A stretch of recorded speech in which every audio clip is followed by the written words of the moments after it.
Now go. Good morning. So we have never used this hot water heater in this rig before, so I'm cleaning it out. And so I've taken these little fins go on here like this. They're just 4 screws, and I've taken them out. I'm going to set them aside.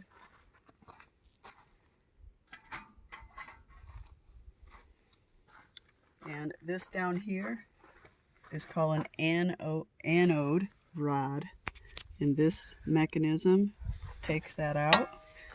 Once you get it out, yours should be almost disintegrated if it worked properly. Its function is to attract particles in crappy water, and the anode rod is to wear out before your hot water heater is. And so this happens to be a typical suburban hot water heater for RVs.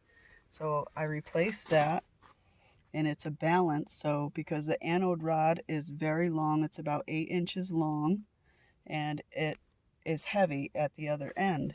So getting it in and out in there is a little tricky, but just stay with it. I used some steel wool to clean out the threads. Then I put a little of the white plumber's tape on there. I put this back in, and this holds the water in. So I'm going to, then I went up here and I loosened this.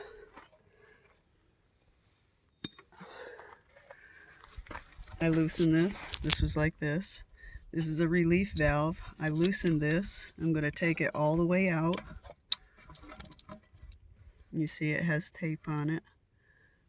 Take that all the way out. I'm going to clean this all out. But what I needed is access to the top of the hot water heater. And what I'm going to do is I've taken a half a gallon of vinegar, just white vinegar. I put it in this pail. And I'm going to get a little suction thingy. These things, if you don't have one, they're fabulous. You can buy these at Harbor Freight for less than $10, at the dollar store for even less than that. 2 C batteries, I think. D go in the top, and this goes in here, creates a battery operated suction. I'm going to put this in the hole.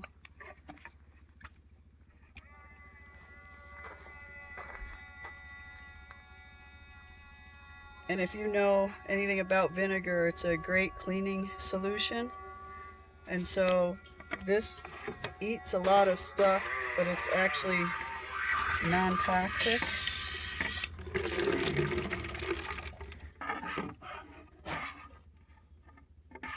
And so I'm just going to leave that in there for a few hours. Actually, overnight is really best. If you have a hot water heater at home, like a tankless hot water heater, you can use vinegar to rinse that out. You should do that as a regular maintenance every year. So I'm going to leave this in there. I'm going to put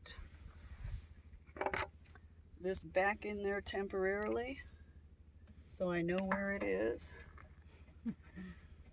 And then when I come back out, I'm going to take this out again, clean all the threads like I said before, and take this out. The anode rod will come out because that's the plug. All the water and vinegar will come out. It's benign, so it's okay that it goes onto the ground.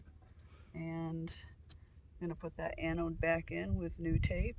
I'm going to put this back in with new tape. I'm going to put the fins back on. And then down here, there's a switch way down here that you have to turn on once you add all of the water. Never turn these on until you're sure that all the water that you have, that you're going to need for this hot water heater's initial startup, is in it.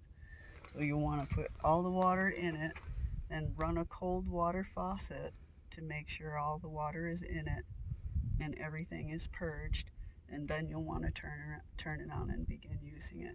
So we'll give you a follow-up. Stay tuned. Ciao.